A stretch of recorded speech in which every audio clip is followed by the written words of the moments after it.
When Social Security taxes were first introduced in 1984, fewer than 10% of retirees owed them. Today, over 50% do. The law did not change. The tax rates did not change. The thresholds that trigger the tax have never once been adjusted for inflation in over 40 years. Stay with me, because in the next 10 minutes, I am going to show you exactly how Social Security is taxed in 2026, what the 85% rule actually means, 5 things that push retirees into higher tax tiers without realizing it, and 4 strategies to legally reduce what you owe. Let's go. Let me start by clearing up the most common misunderstanding about this rule. When people hear up to 85% of your Social Security can be taxed, most of them picture paying 85% tax on their benefit. That is not what it means. The 85% figure is a cap, not a tax rate. It means that at most, 85% of your Social Security benefit can be included in your taxable income. The remaining 15% is permanently tax-free under current law, no matter how much money you make. Once a portion of your benefit is included in taxable income, it is taxed at your ordinary income rate, whatever bracket you fall into. There is no special Social Security tax rate. The taxable portion simply adds to your other income and is taxed like everything else. For most middle-income retirees, the effective taxable percentage is meaningfully below the 85% maximum. But as I will show you in a moment, getting there can happen more easily than most retirees expect. Now, let me show you how the IRS actually calculates this. The formula is called provisional income, sometimes called combined income. And once you understand it, everything else in this video will make sense. Here is the formula. Take your adjusted gross income, not including Social Security. Add any tax-exempt interest you receive, such as from municipal bonds. Then add 50% of your total annual Social Security benefit. That total is your provisional income. I want to pause on one part of that formula that confuses almost everyone. The 50% of Social Security that goes into the provisional income calculation is an input. It is not the amount that ends up being taxed. Those are two completely different numbers. The actual taxable portion comes out of an IRS worksheet in publication 915, which gradually phases your benefits into taxable income as your provisional income rises above certain thresholds. There is also something about municipal bonds that surprises most retirees.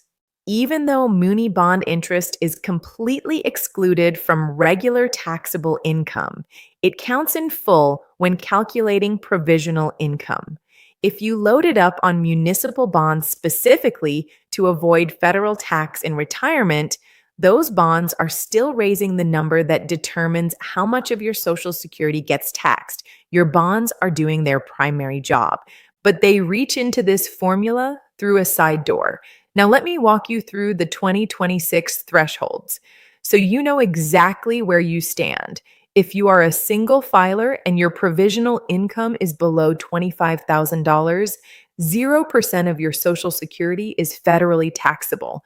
Between $25,000 and $34,000, up to 50% of your benefit can be included in your taxable income. Above $34,000, up to 85% can be included. If you are married filing jointly, the structure is the same, but the numbers are higher. Below $32,000, nothing is taxable. Between $32,000 and $44,000, up to 50%. Above $44,000, up to 85%. Now, here's the part that most people find genuinely shocking. Those thresholds were set in 1984 and 1993. They have never been adjusted for inflation, not once. Every annual COLA raise on your Social Security benefit, every dollar of investment income, every IRA withdrawal pushes your provisional income a little higher. But the threshold stays exactly where it was 40 years ago. That is the entire explanation for why fewer than 10% of retirees owed this tax when the rules were created, and more than 50% owe it today. Nothing changed except time and inflation. So let me walk you through 5 things that raise provisional income and that most retirees never see coming. The first one surprises almost everyone who holds municipal bonds. As I mentioned, even though muni bond interest is completely tax exempt from regular income tax, the IRS adds it back into the provisional income formula. Many retirees bought these bonds specifically to avoid federal tax in retirement, and they do avoid regular income tax, but they still count in this formula. That is a trap that catches a lot of people who thought they had planned carefully. The second surprise involves required minimum distributions. Every dollar you withdraw from a traditional IRA or 401k adds to your adjusted gross income, and your AGI feeds directly into provisional income. So when RMDs start forcing taxable withdrawals out of your retirement accounts every year, a larger percentage of your Social Security can become taxable at the same time. This is why coordinating RMD timing with your other income sources matters so much. The third one catches retirees who think they are being careful with their investments. Even if you did not sell a single investment yourself this year, your mutual funds may have quietly distributed taxable capital gains in December. Those distributions add to your AGI, which raises provisional income, whether you asked for them or not. Many retirees receive these distributions without fully understanding the tax impact. The fourth surprise happens when you take a large one-time withdrawal. Selling a rental property, taking a pension lump sum, or doing a large Roth conversion in a single year can spike your provisional income dramatically and temporarily push you into the 85% tier, even if your normal income would put you well below it. The key word is plan ahead. If you know a large withdrawal is coming, try to take it in a year when your other income is unusually low. And the fifth surprise is simply inflation itself. Even when your real spending power stays flat, inflation raises nominal amounts. A 3% COLA raise on your Social Security benefit raises your income on paper, which raises provisional income, which can push you across a threshold that has not moved in 40 years. No action required on your part, just time passing. Now, let me share some good news. The One Big Beautiful Bill Act, signed in July 2025, created a new senior deduction for taxpayers age 65 and older. In 2026, this deduction is $6,000 per person, or $12,000 for a married couple where both spouses are 65 or older. It runs through 2028. Here is the important thing to understand about how this deduction works. It reduces your taxable income, not your adjusted gross income, because provisional income starts with AGI. The senior deduction does not directly lower how much of your Social Security becomes taxable, but it does reduce the total tax you owe on whatever portion is taxable. For many middle-income retirees, that is still a meaningful reduction in their overall tax bill. The phase-out begins at $150,000 of modified AGI for married filing jointly, and at $75,000 for single filers. Now, let me give you 4 specific strategies to reduce what you owe.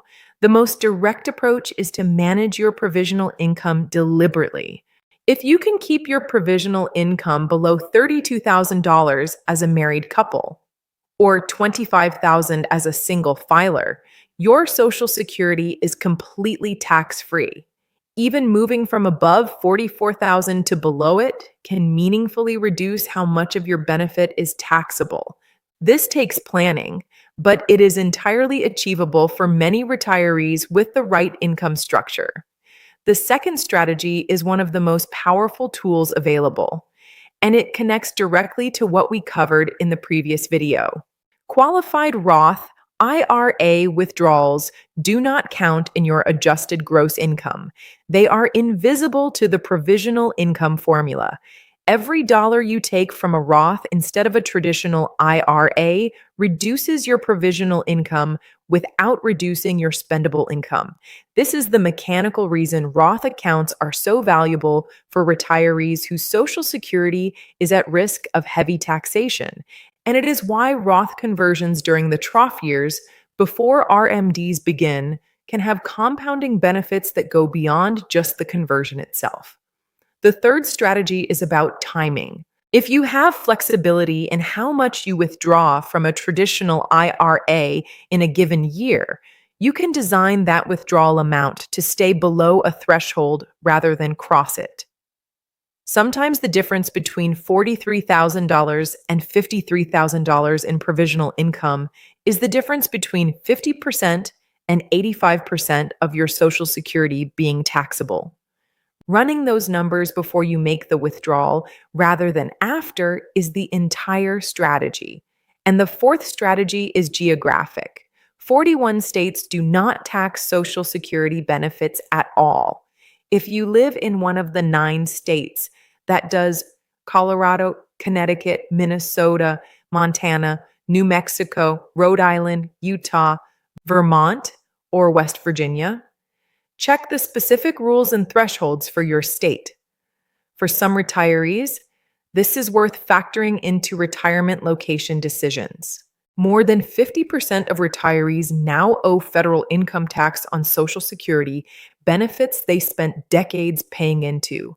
That is not because the law became harsher, it is because a threshold set in the 1980s never moved, while everything else did. The strategies that protect you are available to anyone who plans ahead. Understanding the provisional income formula, using Roth withdrawals strategically, timing your IRA distributions carefully, and knowing exactly where your thresholds are. These are not complicated moves. They just require knowing the rules before they apply to you. If this video helped you understand something about your Social Security that you did not know before, please share it with someone who needs it. Subscribe if you haven't already, and I will see you in the next video. Stay safe and stay protected.